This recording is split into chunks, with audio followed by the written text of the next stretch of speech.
Welcome to News 5 Everywhere. Bangon na sa happy morning.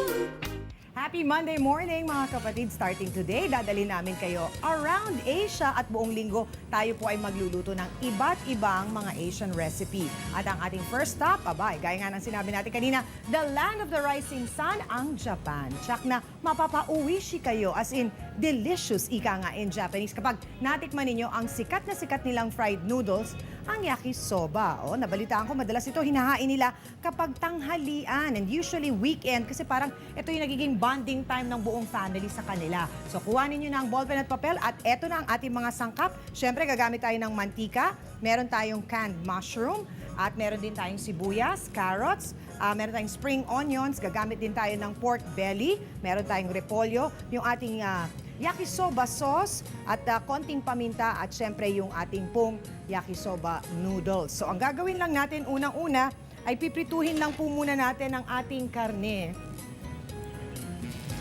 Yan, dapat mainit na yung ating kalan at yung ating kaldero. Nakabukas na kagad ang ating kalan. Ready na. Okay, so ito ang ginamit natin ay yung pork belly kasi I think malasa yata talaga ang medyo may mga taba-taba. Pero kung gusto niyo naman pong medyo magpaka-healthy, pwede naman po ninyong subukan na gumamit din ng seafood para sa dish na ito. So, alam naman natin yung iba ayaw masyado ng pork, so pwede rin actually chicken gamitin para dito sa ating recipe. So, antayin lang natin na medyo mag-golden brown yung ating pong pork belly, tsaka natin ngayon isusunod yung ating sibuyas. Okay, ayan, sunod na natin yung ating sibuyas at yung carrots. Medyo matagal kasing maluto yung ating carrots. Ganon na rin yung mushroom. So pagkalagay na natin yon, ay tsaka po natin ilalagay syempre nung ating paminta at yung ating namang yakisoba sauce. Huli natin ilalagay yung repolyo dahil mabilis lang na maluto yon. Siyempre yung ating pong noodles, nagpakulo na tayo ng tubig, inilagay na po natin yun doon. Pagkatapos mga after 3 minutes ay kinuha na po natin siya, inahon na natin yung ating noodles.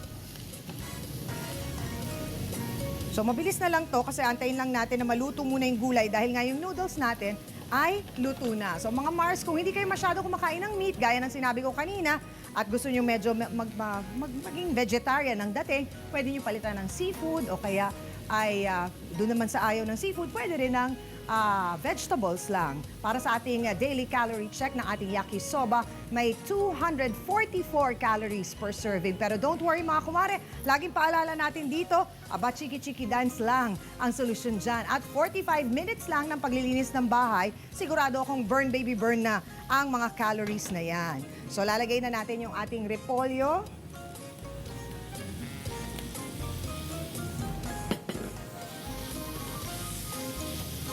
Yung ating spring onion, sa ibabaw lang naman yun mga Mars. So saka natin ngayon ilalagay ang ating konting paminta.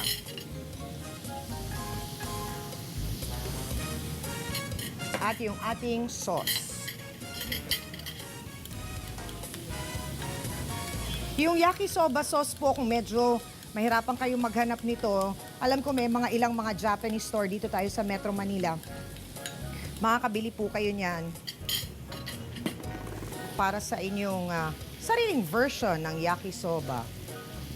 Pero parang feeling ko pwede na yan na mixture ng kung wala kayong mahanap, siguro I think pwede yung oyster sauce, a little bit of toyo, tapos a little bit of brown sugar para medyo matamis-tamis ng konti. Ako sa aking interpretasyon, yun ang aking pwedeng pamalit doon sa yakisoba na sauce kung wala po kayong mahanap. So yan, kitang-kita nyo na, ang ganda na ng kulay ng ating repolyo, ganun din ang ating carrots. So isasama ko na muna, mabilis lang, hinaan ko lang yung konting apoy. Sama natin yung ating noodles.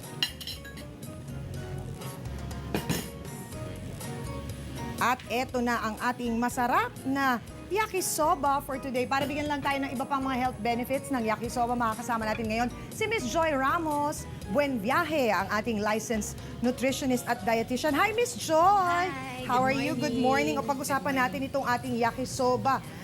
Siyempre, healthy ito, lalo na kung ang gagamitin nilang noodles ay yung wheat, sabi mo. buckwheat. Bakit? Oo. Yun. Usually, ang pag-prepare talaga ng yakisoba ng mga Japanese, ay they use buckwheat noodles. Yes. So, dahil mataas to sa wheat, so high in fiber. Oo. And then, maganda yung ginawa mong noodles dahil you prepared it. Hindi tayo gumamit ng Oo. usually instant noodles yung Oo, ginagamit nakapaalala ng mga natin nanay. sa mga nanay yan na mahilig magpakain sa kanilang anak ng mga instant noodles. Bakit po, Miss Joy? Yun, Ano kasi- bang panganib meron nun? Usually yung mga instant noodles mataas sa sodium. Isang cup lang ng instant noodles na nasa around 2,000 milligrams of sodium. Yes. So kapag nasobrahan yung mga bata sa intake ng sodium, kahit bata pa sila, pwede silang mag-suffer sa mga kidney disease. Oo, so so- meron akong friend na doctor, sabi niya, yung mga patients niya na mga bata, Medyo nasasanay. nagsasuffer na Oo. sa kidney problems dahil sanay sa pagkain ng noodles, instant noodles. So medyo dapat iwas-iwasan yon ng konti. Kaya maganda rin sa mga moms natin mag-prepare ng noodles at home. Oo. Kagaya niyan kasi nakakapag-add ng vegetables, Yes. nakakapag-add ng mushroom. So Oo. kapag Meron nun? Pag meron ng mga pag ibang meron gulay, nun, mas fresh yung ingredients. Kasi sanay pati yung mga kids natin na kumain ng gulay. yes. Rather Dahil yun ang isang than problema ng mga nanay na kagaya natin. Oo. Hindi ba yung paggamit natin ng pork belly, may advantage ba yun? Yung part na yun ng baboy ang ginamit natin? Yung pork belly, mas konti yung fat niya kumpara dun sa ibang part ng pork. Talaga? Bakit? Dahil yun yung part na talagang konti yung fat, yung pork belly. Oo. Yun. So ano pa, bukod doon sa mga nabanggit mo, yung mga sustansyang pwede nating makuha from our recipe today? Yung mushroom, mataas siya sa B vitamins. So important yung B vitamins para mas maging masigla tayo. So para naman sa mga babae, kailangan yung B vitamins para mas maging healthy yung blood natin, para sa mga nagkakaedad na, para maging healthy yung nerves. Nagkakaedad! Baka si Mr. Eduardo yun. Ay, sabi ko na nga ba, narinig niya. O, siguradong takam na sila sa ating ginawa ngayon from Japan. Ito na ang ating version ng ating yakisoba. Domo arigato gozaimasu. Aatras tuloy si Mr. Manzano na sinabi magkakaedad eh. Favorite ni ano yan, ni Mr. Manzano, basta noodles. Noodles, alam mo na. Sobrang malasa. Ito na kagad. Ayan. Sayang. Ay, kutob ako eh. Hatian mo kami. Alam mo, 42 pesos lang to per serving, ha? Oh, di ba? Pwedeng pang-baon, pang-merienda. Dahil bawal ang junk food sa mga chikiting na binababaon sa school, ha? Yeah. So, masarap na mag-aampa sa bulsa. Tama-tama. Halika, Joy. Chak. Nakita ko linagay. Panfit, long life. Yes. Mamating Happy ko na ang birthday. aking mga friends na nag-birthday. Belated happy birthday, kumaring Donna Rosario. Ay, happy na nasa birthday. Baguio. Yes, Donna Rosario. Belated din kay Ruby Jean Solinar. Yes, si Ruby Jean. And finally, happy birthday, Mama Lynn Camaliga. We love you, Mama Lynn. Sa Amerika pa yan. Oo, nanonood binabati sa naman atin. natin yung ating mga kapatid na nakatutok pala at laging nanonood ng Oo. GMC sa Middle East. Salamat sa Wow. inyo. Sa aking mother, B-Boy Arboleda, happy birthday. At sa aking pamangkin na si Kobe Tolentino.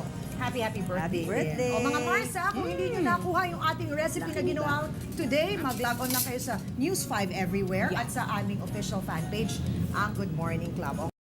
Be sure to come back. News 5 everywhere. Copyright 2013.